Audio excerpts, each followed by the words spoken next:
రాష్ట్రాల మధ్య ఇట్లా వివక్ష అనేది, ఎందుకంటే అది మంచిది కాదనేది నా అభిప్రాయం. రైట్. రవికిరణ్ గారు. సార్, ఇప్పుడు ఫైనాన్స్ కమిషన్ అండి కింద సంవత్సరం రాష్ట్రానికి వచ్చినప్పుడు నేను దాని మీద అధ్యయనం చేసి ఒక లేఖ కూడా రాసి, యాక్చువల్గా ఫిజికల్ గా కూడా వెళ్ళి నేను రిప్రజెంటేషన్ ఇవ్వాలి, నాకు కుదరలేదు. దానిలో నేనేమన్నానంటే, మీరు కొన్ని పారామీటర్స్, జనాభా, అలాగే కొండలు, లేకపోతే గిరిజన ప్రాంతాలు ఇలా చూస్తారు కదా, దీంతో పాటు తీర ప్రాంతాల్లో అధికంగా ఉన్న రాష్ట్రాలు, తీర ప్రాంతాల తుఫానుల కారణంగా, వర్షాల కారణంగా, రకరకాల కారణంగా అనేకమైనటువంటి ఆర్థిక విధ్వంసం జరుగుతుంది. దాన్ని కూడా మీరు ఒక పారామీటర్ గా తీసుకొని, దాన్ని కూడా మీరు కన్సిడరేషన్ చేసుకుని, ఆ నష్టాన్ని కూడా కన్సిడర్ చేసుకుని ఫైనాన్స్ కమిషన్ లో ఒక పారామీటర్ గా మీరు పెట్టుకోవాలని చెప్పి నేను లేఖ రాశాను. నేనేంటంటే మన మిత్రులు చెప్పిన సజెషన్స్ తో నేను ఏకీపిస్తాను. ఏదైతే ఫ్యాక్టర్స్, ఇప్పుడు ఫైనాన్స్ కమిషన్ రాజ్యాంగపరమైన వ్యవస్థ, ప్లానింగ్ కమిషన్ కాదు. ప్లానింగ్ కమిషన్ ఒక జీవో మాత్రమే. ఫైనాన్స్ కమిషన్ రాజ్యాంగపరమైన వ్యవస్థ. ఆ వ్యవస్థ ఇప్పుడు కాదు, 50 నుంచి ఉంది. దాని యొక్క ఫ్యాక్టర్స్, దాని యొక్క పారామీటర్స్ మీద చర్చ జరగాలి. ఆ చర్చ మనకు అనుకూలంగా ఏ రకంగా చేసుకోవాలి, మనకు వచ్చిన ఇబ్బంది ప్రకారం చేసుకోవాలి. ఒకటి ఆ రకమైన చర్చ చేసుకోవాలి. మరి ఫైనాన్స్ కమిషన్ ద్వారానే మొత్తం నిధులు వచ్చేస్తే ఇంక దేంతో రాదా అంటే అది కూడా తప్పుడు వాదనే. ఫైనాన్స్ కమిషన్ తో ఒక షేర్ మాత్రం ఇస్తారు. ఇది 42% దానిలో ఏ రాష్ట్రాలకి, ఉత్తరప్రదేశ్ లో 25 కోట్ల మంది జనాభా సార్, ఆంధ్రప్రదేశ్ లో 4 కోట్ల జనాభా సార్. 25 కోట్ల జనాభాకి ఒకటే షేరు, 4 కోట్లు ఒకే షేర్ ఇస్తారా? ఇప్పుడు హైదరాబాద్ రెవెన్యూ, రంగారెడ్డి జిల్లా రెవెన్యూ, తెలంగాణలో రంగారెడ్డి చాలా ఎక్కువగా ఉంటుంది మిగతా జిల్లాలకు. మహబూబ్ నగర్ ఏం ఉండవు. మరి మహబూబ్ నగర్ ఏం వద్దా? ఇప్పుడు రంగారెడ్డి జిల్లాలో అందరూ లేచి మా నిధులు మాకే, వేరే జిల్లాలకు ఇవ్వద్దు అంటే ఏమవుతారు? సో ఇలా కాదు. నేనంటే కేంద్ర ప్రభుత్వం కూడా వివిధ పథకాల ద్వారా, అలాగే అభివృద్ధి పథకాల ద్వారా నిధులు ఇస్తుంటారు. ఇప్పుడు ఆంధ్రప్రదేశ్ రాష్ట్రం తీసుకోండి, గత 12 ఏళ్ల క్రితం 2014 ముందు ఒక జాతీయ స్థాయి విద్యా సంస్థ ఉందండి ఆంధ్రప్రదేశ్ లో, సీమాంధ్ర ప్రాంతం ఒకటి ఉందా? ఈ రోజు 12 ఏళ్ల ప్రస్తావనలో చూడండి, గతంలో 2014 ముందు 4000 కిలోమీటర్ల జాతీయ రహదారి ఉంటే అది ఈ రోజు 12,000 చేరుకుంది. 100% రైల్వే విద్యుదీకరణ జరిగింది ఆంధ్రప్రదేశ్ లో.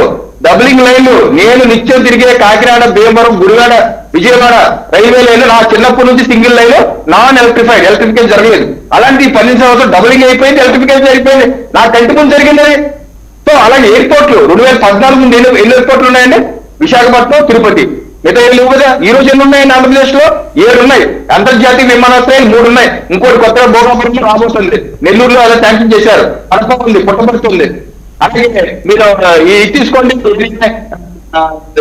ఈ గ్రామీణ ఉపాధి హామీ పథకం, గ్రామ సడక్ యోజన రూట్లు ఏ రకంగా విస్తరించారని చెప్పి, అలాగే జాతీయ స్థాయి విద్యా సంస్థలు, IIT, IIM, IIIT, petroleum university, tribal university, central university, IISR 30 పైగా జాతీయ స్థాయి విద్యా సంస్థలు ఈ రోజు ఉన్నాయి. 2014 ముందు ఒక్కటి లేదు.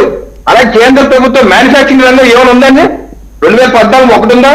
ఈ రోజు DRDO ఉంది, నాగాలంకలో BHEL, ఇది నిమ్మకూరులో BHEL ఉంది, అలాగే దొనకొండలో, అలాగే పాలసముద్రం ఉంది BHEL, అలాగే ఇంకోటి భారత్ ఫోర్జ్ ఉంది. అలాగే కేంద్ర ప్రభుత్వం ఎలక్ట్రానిక్ మ్యానుఫాక్చరింగ్ క్లస్టర్ పెడుతున్నారు.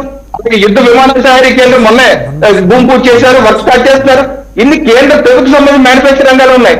సో ఈ రకంగా మరి ఈ డబ్బులన్నీ ఎక్కడి నుంచి వస్తున్నాయి? ఆంధ్రప్రదేశ్ కాంట్రిబ్యూషన్ ఎంత? మీకు GST కలెక్షన్ చెప్తారండి. మే మాసంలో రవికిరణ్ గారు, GST కలెక్షన్ మహారాష్ట్ర 16,650 ఒక్క మే మాసంలో, రాజస్థాన్ 7,828, ఉత్తరప్రదేశ్ 7,575, ఆంధ్రప్రదేశ్ ఎక్కడ ఉందో తెలుసా? 12వ స్థానం. ఎంతో తెలుసా? 3,000. అంటే మహారాష్ట్ర నేను ఇస్తాను కాబట్టి ఆ వాటర్ ప్రకారం నాకే అన్ని ఇచ్చేయండి అని చెప్పి మహారాష్ట్రకి అన్ని ఇచ్చేస్తే ఇంకా ఆంధ్రప్రదేశ్ డెవలప్ అవుతుంది, తెలంగాణ డెవలప్ అవుతుంది, సిక్కిం డెవలప్ అవుతుంది, లేదా వేరే రాష్ట్రాలు డెవలప్ అవుతాయి. అందుకనే ఒక కుటుంబ పెద్దగా కొంత ఒక ఫైనాన్స్ కమిషన్ తెరపకట్ చేస్తారు. అక్కడితో ఆగదు. గ్రాంట్స్ ఉన్నాయి, అక్కడితో ఆగదు. కేంద్ర ప్రాయోజిత పథకాలు ఉన్నాయి, అక్కడితో ఆగదు. డెవలప్మెంట్ ప్రాజెక్ట్స్ ఉన్నాయి, మౌలిక వసతుల ప్రాజెక్ట్స్ ఉన్నాయి, రకరకాల ఇరిగేషన్ ప్రాజెక్ట్స్ ఉన్నాయి. ఎన్ని కేంద్ర ప్రభుత్వం దేశ రక్షణ అనేది చూసుకుని చేస్తుంది. దీనిలో ప్రాంతీయవాదం లేకపోతే విద్వేషించడం, ఇది రాజకీయ పబ్బం కలుపుకుంటా తప్పితే వేరే లేదు. రాహుల్ గారు, Priyanka Vadra north India, south ఇండియనా? Priyanka Vadra she is representing Wayanad. ఇప్పుడు చెప్పండి, Priyanka Vadra north India, south ఇండియనా? ఇందాక వారు అంటున్నారు వారణాసి నుంచి పోటీ చేశారు గుజరాత్, ఆయన నార్త్ ఇండియన్ ఏ ఇండియన్ అని నేను అడుగుతాను. మరి రాహుల్ గాంధీ గారు మొట్టమొదటి వైనాడ్, ఇందిరాగాంధీ గారు మరి మెదక్ నుంచి పోటీ చేశారు కర్ణాటకలో. మరి ఇందిరాగాంధీ నార్త్ ఇండియన్ అవుతారు, సౌత్ ఇండియన్ అవుతారా? ఇలా చూసుకుంటూ పోతే చాలా ఉంటాయండి. ఇలా ప్రాంతీయ విద్వేషం రెచ్చగొట్టడం సమంజసం కాదు. కాంగ్రెస్ పార్టీకి అక్కడితో ఆగలేదు, ఇంకా అక్కడితో ఆగదు అన్నారు కదా. సరే, మన ఆంధ్రప్రదేశ్ దాకా రావాలి, తెలంగాణ దాకా రావాలి, దక్షిణాది రాష్ట్రాల దాకా రావాలని కోరుకుందాం. ఎందుకంటే ఇదేమీ కన్ఫ్రంటేషన్ కాదు, కూర్చొని మాట్లాడుకోవాలి. As rightly said by the elders in the panel, అందరం కూర్చొని మాట్లాడుకొని ఫైనాన్స్ కమిషన్ని ఇక్కడేమో రాజీ పట్టము ఇవన్నీ కూడా కాదు, కన్విన్స్ చేసుకొని మా పరిస్థితి, మా కాంట్రిబ్యూషన్ ఇంత ఉంది, మాకు ఇంత లెక్క రావాలి, ఇవాళ కాబట్టి రేపని ఇవ్వండి, వాళ్ళు కొంచెం ఇవ్వండి అనేది కూర్చొని మాట్లాడుకోవాలి. ఇక్కడ ఘర్షణ వైఖరితోటి ఏదో డెవలప్మెంట్ అయిపోతుందనే అభిప్రాయంతో నేను విభేదిస్తాను. మీరన్నట్టు అందరూ కలిసి కూర్చొని మాట్లాడుకుందాం. బట్ ఇది జాతీయవాదం పేరుతోటి దక్షిణాది రాష్ట్రాల గొంతు నొక్కేసే ప్రక్రియ ఉంది చూసారా, ఇది కాంగ్రెస్ హయాంలో కూడా జరిగింది. సో వాళ్ళేం మినహాయింపేం కాదు. సో అలాంటి ప్రక్రియని మాత్రం అందరం అడ్డుకోవాలి. Thank you very much for participating in the debate. Gadi Venkateswara గారు, రవికిరణ్ గారు, జూపుడి గారు అండ్ గురుమూర్తి గారు, అందరికి కూడా ధన్యవాదాలు. సో చూసాం కదా ఈ వివక్ష లేకపోతే కొన్ని రాష్ట్రాల పట్ల పక్షపాతం.